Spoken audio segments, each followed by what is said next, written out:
جس چیز کا ارادہ کیا جاتا ہے اللہ تعالیٰ اس میں مدد ڈال دیتے ہیں، چاہے وہ دنیا کا کام ہو چاہے دین کا کام ہو، اللہ تعالیٰ اس میں مدد عطا فرما دیتے ہیں۔ لوگ پیدل پیدل پتہ نہیں کہاں تک چلے جاتے ہیں۔ وہ ارادہ کیا، ٹھیک، ایک آدمی نے ارادہ کیا، پہنچ نہیں سکا، چلا ہی نہیں گیا اس سے آدھا کلومیٹر سے زیادہ، تو اس نے ارادہ کیا لیکن وہ ارادہ نہیں، جذبات۔ دوسری بات یہ کہ اپنی صلاحیت کو اس نے استعمال ہی نہیں کیا تھا۔ جیسے دوڑ لگاتے ہیں لوگ، جاگنگ کرتے ہیں۔ اب اگر فرض کریں ایک مثال ہے، میں دوڑ لگاؤں، مجھے تو خیر منع کیا ڈاکٹر نے، یہ مثال بتا رہا ہوں، وہ ہانپ کر میں بیٹھ جاؤں گا کیونکہ میں نے شروع ہی نہیں کیا تھا، عرصے ہو گیا جو آہستہ آہستہ آہستہ آہستہ کتنا لوگ پیدل چلتے ہیں۔ ابھی ایک ملک سے فون آیا میرے پاس چند دن پہلے، مجھے گاڑی بدلنی ہے، کہ خرچ ماشاءاللہ جن کو چسکا لگتا ہے وہ ہر بات پوچھتے ہیں کیوں گاڑی بدلنی ہے بھائی، کہ وہ گاڑی بہت کام دے رہی ہے اور باہر ملک میں جو ہے وہ اتنا خرچہ بھی ہوتا ہے، کام بھی صحیح نہیں ہوتا اور بہت وقت بھی جاتا ہے، اور پھر روڈ پر کھڑے ہیں تو پھر حالت خراب ہو جاتی ہے۔ کہ ابھی فی الحال میں نے وہ گاڑی بننے کے لیے دی ہے لیکن اس پہ خرچہ بہت زیادہ ہے اور اس کو میں بیچوں گا تو وہ رقم نہیں ملے گی مجھے۔ میں نے کہا ٹھیک ہے آپ استخارہ کر کے گاڑی لے لیں۔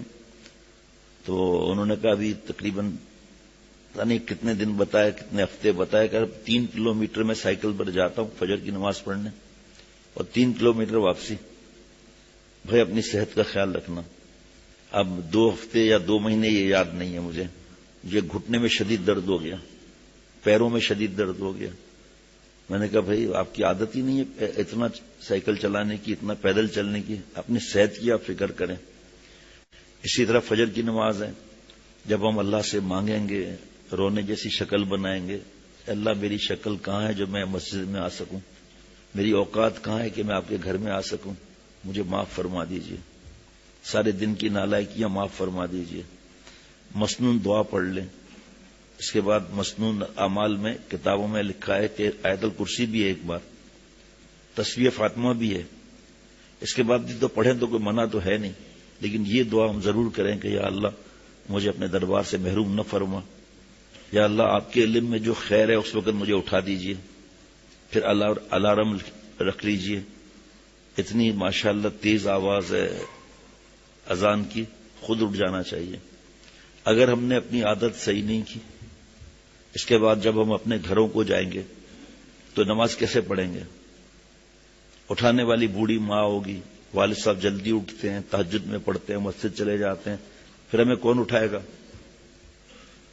اس کی بہت زیادہ فکر رکھنی چاہیے، بہت زیادہ فکر رکھنی چاہیے۔ اللہ سے مانگیں گے نا، اللہ آسان فرما دیں۔ 2 نمازیں بھاری، اس پہ ثواب بھی اس حساب سے، فجر اور عصر، جو جہاں قیلولہ ہوتا ہے تو عصر نماز پہ اٹھنا آسان تھوڑی ہوتا ہے، وہاں پر ایسا لگتا ہے جسے بدن کسی نے توڑ دیا۔ اب قطر میں فجر کی نماز ہوتی تھی 3:30 بجے، 3:45 بجے، گرمیوں میں۔ اٹھیں گے کتنے بجے آپ؟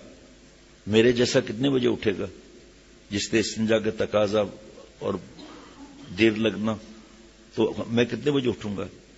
اچھا جی، اس کے بعد جو ہے وہ جناب 11 بجے ظہر کی نماز، 11:30 ہوگی، بہرحال وقت یہی۔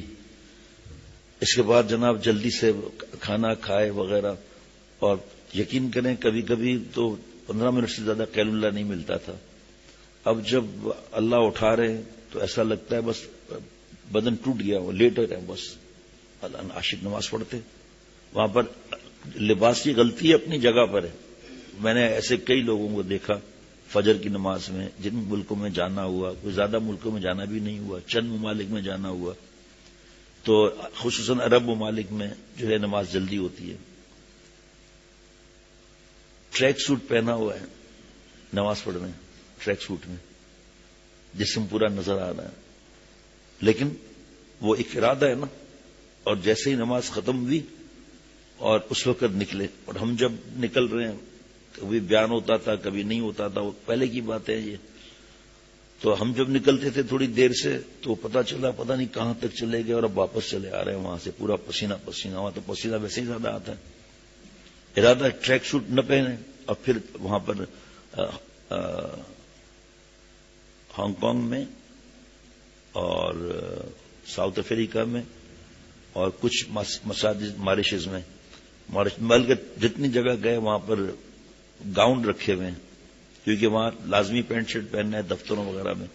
تو اب یہ جس کو فکر ہے وہ وضو کرے گا، وضو کرنے کے بعد وہاں تولیے لگے ہوئے ہیں، اس سے اپنے آپ کو پوچھا اور اس کے بعد وہ گاؤن پہن کے اور نماز پڑھ لی. ڈھیلی پینٹ وہاں منع نہیں ہے، لیکن کسی طرف دھیان کوئی ہو تو نا، لیکن اس میں بھی اس کی اتنی فکر کے بلا سطر نظر اس وقت تک تو نظر نہ آئے.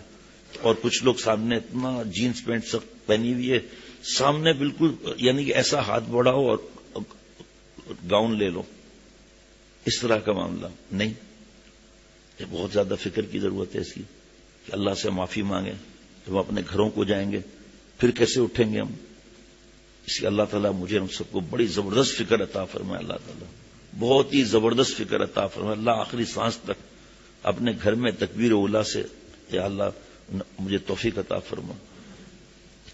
کیا مانگنے سے نہیں ملتا؟ آپ یہ بتاؤ بھائی، کیا مانگنے سے نہیں ملتا؟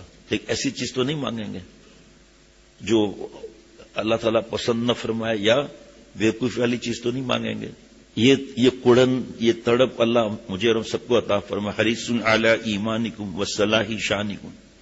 یہ بہت سے لوگ اپنے ہی جو خود ہوتا ہے نا، اپنا سمجھیں کہ لوہے کا لباس پہنا ہوا ہے گول راؤنڈ میں، اسی میں رہتے ہیں بس. حالانکہ چلت پھرت ہونی چاہیے، تڑپ ہونی چاہیے، اللہ سے مانگنا چاہیے. اور جب چھٹیوں میں گئے ماشاءاللہ مجھے مفتی صاحب نے فارم بھجوائے سب کہ چھٹیوں میں کیا کیا کام ہوا، کس کے کتنے نمبر ملے. بہرحال وہ تو جس کا جو شیخ ہو اس سے اپنی اصلاح کرائے گا. اللہ تعالیٰ اپنی رحمت سے خیر اور عافیت کا معاملہ فرمائے.